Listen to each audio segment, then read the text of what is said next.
My name is John.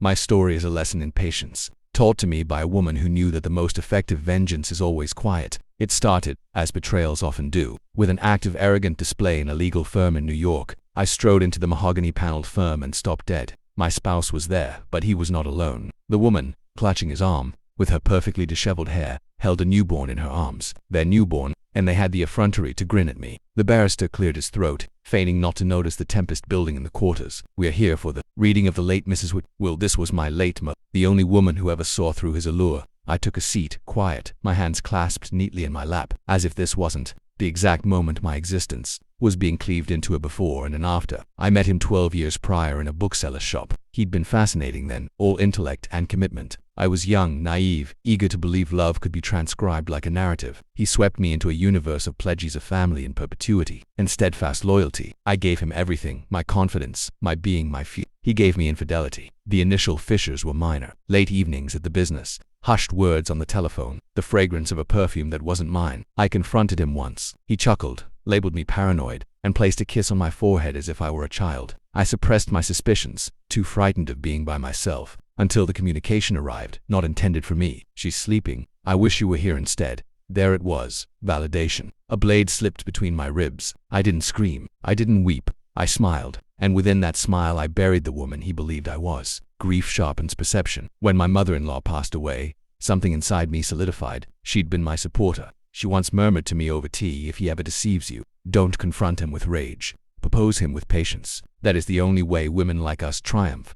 I heeded her. I performed the role of the sorrowful spouse. I signed documents, prepared meals, even placed blossoms on her burial site beside him. But every night, I was awake at the desk, scrutinizing financial records, tracking transfers, learning his routines. I knew his mistress's identity before she even knew mine. I knew where she resided, where she worked, and how she gave up her employment the moment he assured her a life of comfort. She thought she was entering a life of opulence and security. I smiled again. By the time the infant was born, I was prepared. I located a barrister at his, but mine. My mother-in-law's inheritance was immense, ancient fortune bound in trusts, properties, stocks, and accounts layered with intricacy. But she was not negligent. She possessed influence, and she wielded it even from the grave. She'd redrafted her last will and testament 2 months before her death. I was aware of this because I had encouraged it. She had suspected him of siphoning her resources, funding his mistress's new existence. I presented her with the evidence, discreetly, meticulously. The new will left everything to me, not her son, not the gilded boy who betrayed his solemn pledges. Her final act of affection.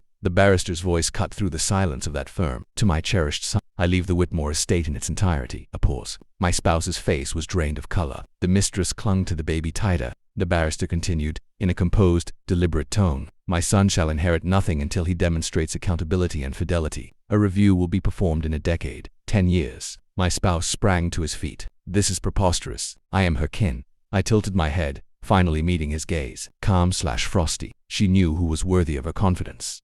The mistress's smile wavered. The baby whimpered, sensing the tension. I did not boast. I did not raise my voice. I merely observed as comprehension dawned on him. His existence of effortless affluence had concluded. That was only the commencement. I froze the joint accounts and submitted a petition for a dissolution of our marriage the following day. In court, the documentation of infidelity was damning. The judge's verdict was unforgiving. I kept the residence, the assets, and custody of what mattered most, myself. His mistress thought she had guaranteed a future. Instead, she inherited his indebtedness, his desperation, and his temper. I almost felt pity for her.